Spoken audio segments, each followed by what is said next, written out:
Welcome to Daily Reading the Word for October the 6th. I'm Jonathan Kienzler. Today's scripture reading is found in Isaiah chapters 49 through 51 and Philippians chapter 2. The title of my devotional is Foundations of Unity. And we're going to be looking at Philippians chapter 2, verse 1, which says, "Therefore, if there is any encouragement in Christ, if there is any consolation of love, if there is any fellowship of the Spirit, if any affection and compassion." The church of Philippi was struggling with division from both outside and inside influences. And in Philippians chapter 1, verse 27, Paul commands the Christians to live as citizens of heaven.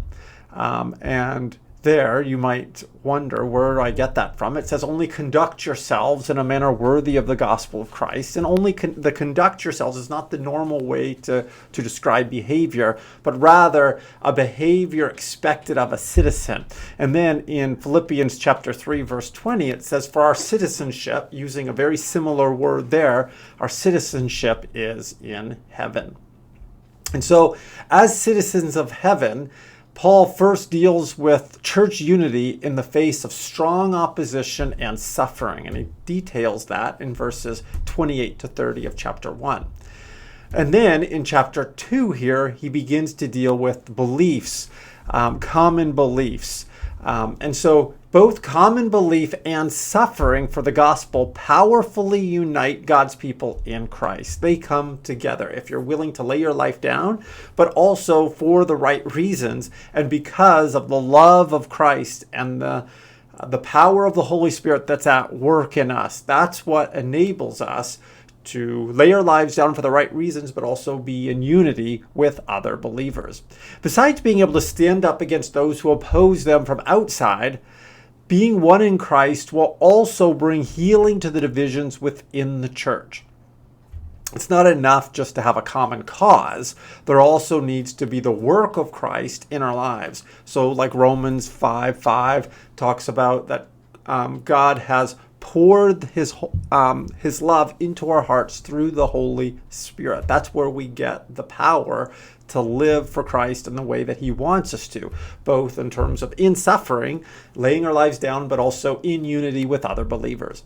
Now, Philippians 2 verse 1 gives 4 foundations of the unity of God's people. First of all, the first one, encouragement in Christ. If there is any encouragement in Christ. This refers to the comfort that is abundantly available in the midst of suffering.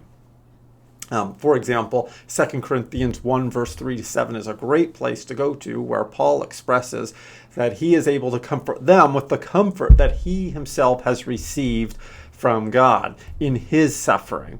And so that has enabled him to bring comfort to them. And the same thing goes with us. When we have experienced comfort in our suffering, then we're able to bring comfort to others. And so that's one of the reasons why suffering in Christ, for Christ, makes us stronger even as a body of Christ. If we suffer rightly and we receive the resources that he has, we come out of it, we understand that God is powerful and able, and then we can help others to suffer for Christ as well. So once the comfort of God is experienced by us in our suffering, then we are able then to extend it to other people. Secondly, consolation of love. This refers to Christ's love that's at work in the community. And it's to be evidenced by loving concern for one another. We see this also, for example, Philippians 1:8, for God is my witness how I long for you all with the affection of Christ Jesus. He expresses the way he feels for them, and it's a love. And verse 9 goes on in chapter 1, and this I pray, that your love may abound still more and more in real knowledge and all discernment. He goes on in verses 11 and 16 as well to speak of the love and the work of God in them. The experience of being loved and loving in return fosters an incredible unity. So it's not enough to just be loved by God. We also have to extend that love to others. Now, that's a natural kind of progression. We receive God's love, then we have something to give to other people. 3 is the fellowship of the Spirit. If there's any fellowship of the Spirit, this portrays God's uniting presence. God not only gives us love, he also gives us his very presence. And that's what unites us as the body of Christ. That's what divides us off from the world. That's what gives us power to love, is the very real presence of God. God's people stand firm and serve him through the Spirit. In Philippians chapter 3, verse 3 says, "For we are the true circumcision, who worship in the Spirit of God and glory in Christ Jesus and put no confidence in the flesh." We worship in the Spirit, in his presence that he gives us. And the Spirit also, of course, is the one who guarantees our future and common inheritance. Ephesians 1:13-14 reminds us that we've been sealed in Christ with the Holy Spirit of promise. That is why we're able actually to be united. Not only because we suffer for Christ, have that common purpose, not only because he gives us his love, but because the Spirit actually has a uniting effect and quality. It makes us the body of Christ, and the people of God that we really are. It makes us, another way of saying it is, we really are part of the family of God because of the Spirit. We are children of God because of his work in our life. Fourthly and lastly, affection and compassion. And this refers to the strong emotions Christians have toward one another.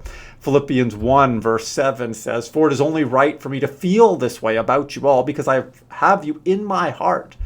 And that is the way Paul feels toward them, and we also should feel that way toward others. We have one another in our hearts. And again, we have his Spirit in us, uniting us together. The one who is in Christ also has those who are in Christ in them as well. We're united together.